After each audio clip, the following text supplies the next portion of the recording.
कितना भी पकड़ लो फिसलता जरूर है। ये वक्त है साहब, बदलता जरूर है।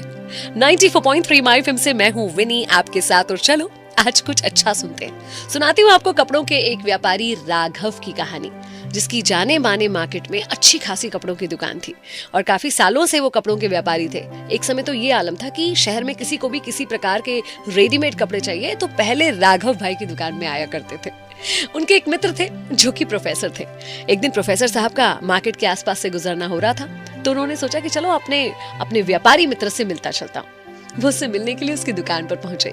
कुछ बातचीत चल रही थी, इतने में प्रोफेसर साहब ने कुछ नोटिस करा और राघव से कहा कि क्या बात है राघव भाई, तुम्हारी दुकान में स्टाफ भी कम नजर आ रहा है, स्टॉक भी कम नजर आ रहा है और ग्राहकी भी कम नजर आ रही है, सब ठीक तो है ना?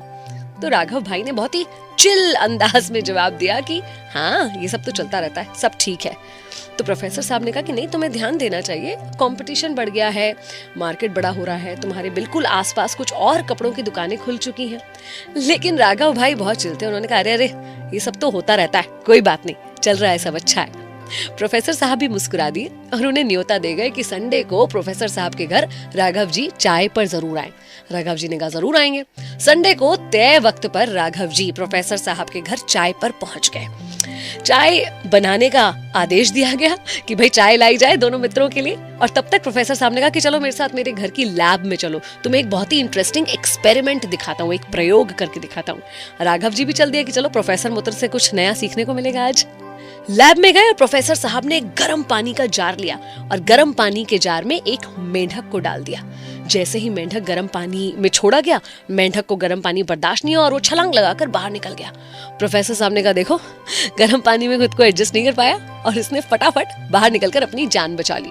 राघव ने कहा बढ़िया बात है। उन्होंने कहा अब तुम एक और एक्सपेरिमेंट देखो। इस बार प्रोफेसर साहब ने जार में सादा पानी लिया, नॉर्मल, जो गर्म नहीं था, नॉर्मल रूम टेम्परेचर का पानी लिया और उसमें मेंढक को डाल दिया। अब मेंढक बहुत कंफर्टेबल था उस तरह के पानी में, जो ना ज्यादा गर्म था ना बहुत ठंडा था, नॉर्मल सा पानी था और मेंढक उसमें कंफर्टेबल था। प्रोफेसर साहब ने उस जार को आंच पर रख दिया। आंच पर रख दिया तो पानी धीरे धीरे गर्म होने लगा।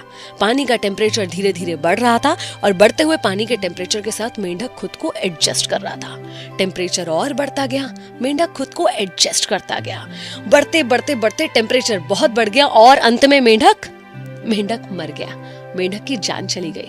राघव को बहुत अजीब लगा। उसने अपने प्रोफेसर मित्र से कहा कि ये कैसा एक्सपेरिमेंट है, तुमने तो एक मेंढक की जान ले ली। प्रोफेसर साहब मुस्कुराए और बोले कि मेंढक की जान मैंने नहीं ली, मेंढक की जान उसने खुद ली है। क्यों नहीं सही समय पर वो पानी से बाहर निकला, क्यों वो एडजस्ट करता गया। एडजस्ट करते हुए उसने अपनी सारी एनर्जी, सारी ताकत सिर्फ एडजस्टमेंट में लगा दी, अपनी बॉडी को पानी के बदलते टेम्परेचर के अनुसार ढालने में लगा दी कि जब कूद के बाहर निकलने का मौका आया तो उसमें इतनी ताकत या इतनी एनर्जी नहीं थी कि वो बाहर निकल पाता। और प्रोफेसर साहब ने राघव से कहा कि कहीं तुम भी यही तो नहीं कर रहे हो?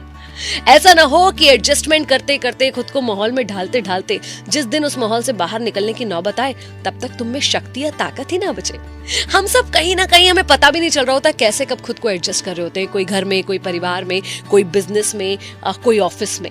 कई बार ऐसा लगता है कि हम एडजस्ट कर रहे हैं क्योंकि ये तो पार्ट ऑफ लाइफ है, लेकिन ये ध्यान रखिए, एडजस्ट कीजिए मगर हद से ज्यादा कभी मत एडजस्ट कीजिए। अपने अंदर की एनर्जी को, बदलाव लाने की एनर्जी को हमेशा अपने पास संजोकर बचा कर रखिए। 94.3 माय एफएम से मैं विनी, चलो आज कुछ अच्छा सुनते हैं।